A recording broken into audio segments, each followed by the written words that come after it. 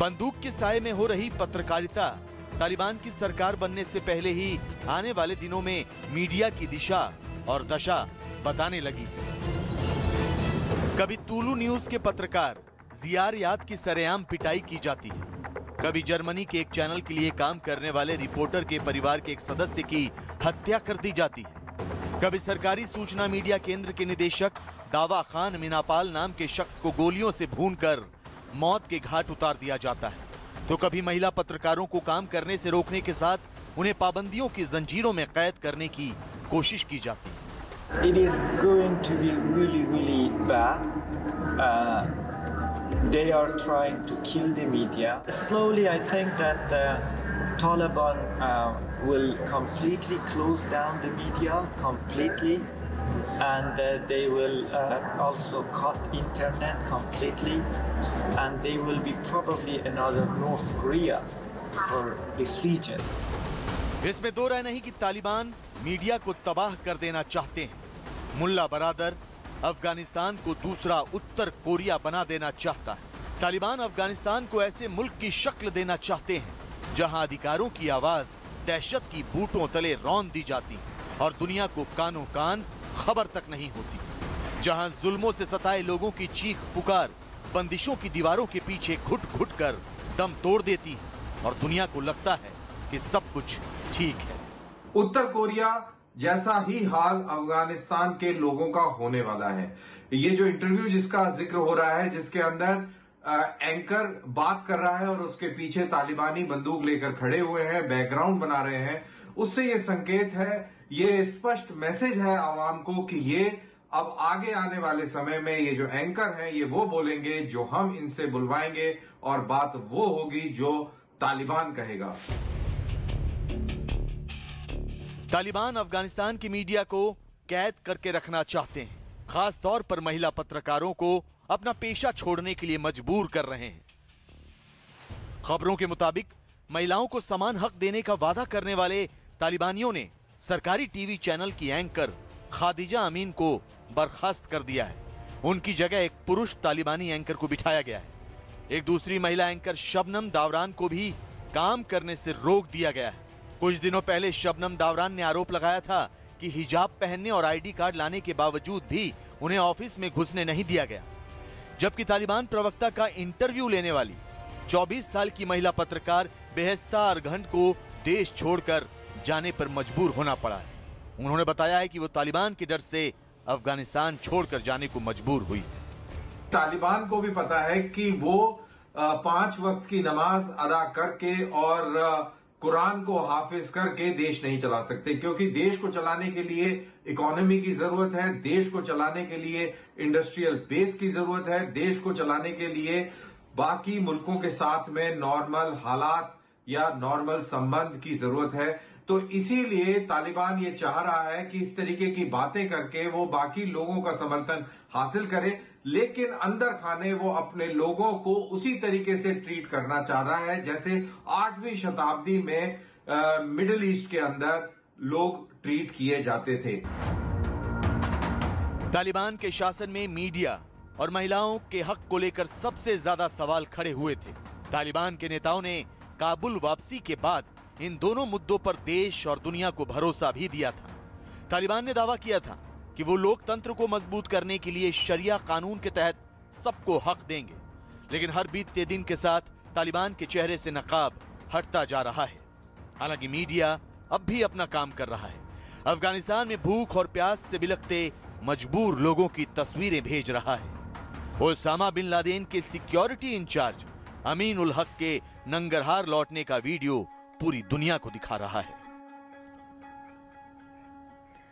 खूनी जिहाद को अपना चेहरा बना चुके तालिबान के लिए पाकिस्तान जमकर बैटिंग कर रहा है। इमरान खान की सरकार तालिबान को मान्यता दिलाने के लिए एड़ी चोटी का जोर लगा रही है, जबकि तालिबान ने पाकिस्तान को तगड़ा झटका दिया है। तालिबान ने न सिर्फ पाकिस्तान में आतंक फैलाने वाले टीटीपी को काबू करने से इनकार कर दिया है, बल्कि तालिबान के टॉप लीडर ने भारत से सभी तरह के रिश्ते बहाल करने की वकालत भी की है। ऐसे में सवाल ये कि क्या तालिबान पाकिस्तान से पिंड छुड़ाना चाहता है या फिर ये सब कुछ वो सिर्फ भारत से मान्यता प्राप्त करने के लिए कर रहा है?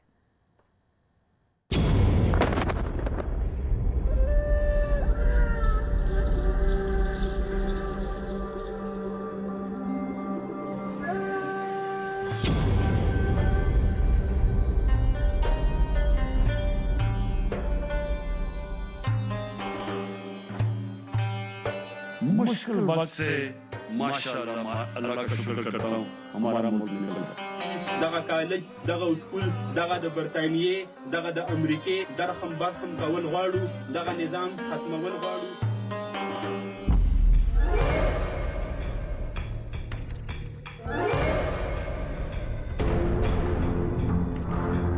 अफगानिस्तान में तालिबान राज की स्थापना के लिए पाकिस्तान ने एड़ी चोटी का जोर लगाया। पाकिस्तान परस्त आतंकियों और वहां की सेना ने तालिबान के दहशतगर्दों से कंधे से कंधा मिलाकर काम किया। पाकिस्तान ने तालिबान को हथियार और पैसे तक मुहैया कराए। पाकिस्तान ने अफगान आर्मी के खिलाफ छद्म युद्ध लड़ा। और जब तालिबान सत्ता में आए तो इमरान खान की खुशी का ठिकाना नहीं रहा। ज़हनी गुलामी की जंजीरें तोड़ना ज्यादा मुश्किल होता है। जो अभी अफगानिस्तान में गुलामी की जंजीरें तो तोड़ दी उन्होंने। इमरान खान अफगानिस्तान में दूसरी बार तालिबान राज से खुश इसलिए थे क्योंकि उन्हें इस बात की उम्मीद थी कि तालिबान पाकिस्तान की हक में बात करेंगे। इमरान खान को उम्मीद थी कि तालिबान पाकिस्तान के लिए कश्मीर में जंग लड़ेंगे और तहरीक तालिबान पाकिस्तान पर लगाम लगाएंगे। लेकिन इमरान खान का सुंदर सपना टूट गया।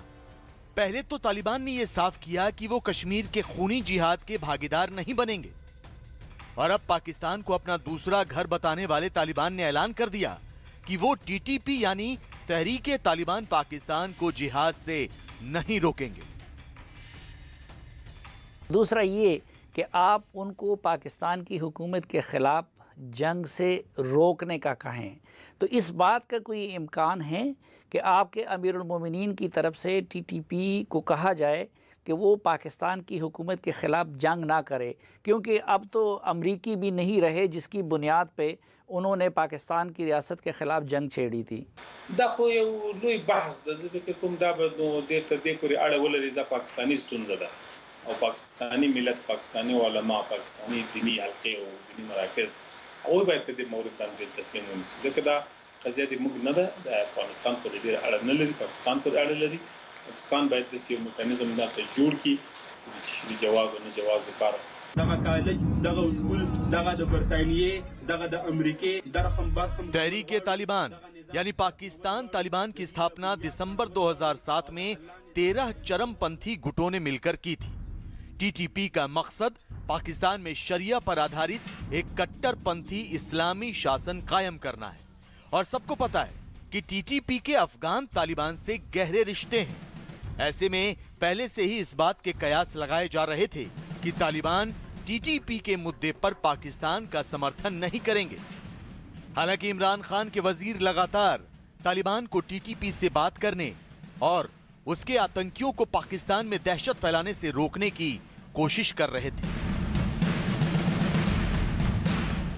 कि पाकिस्तान में से टीटीपी के फ़कीर मोहम्मद और कुछ लोगों को वहाँ से राय मिली है, लेकिन हुकूमत पाकिस्तान का पूरा राब्ता है और वहाँ की मुतलका कुव्वतों को कहा गया है कि ये पाकिस्तान के जिन्होंने पाकिस्तान में दहशतगर्दी की, अफ़गानिस्तान की मौजूदा तालिबान ने यकीन दिलाया है कि अफ़गानिस्तान की सरजमीन किसी सूरत में भी टीटीपी को इस्तेमाल करने के लिए।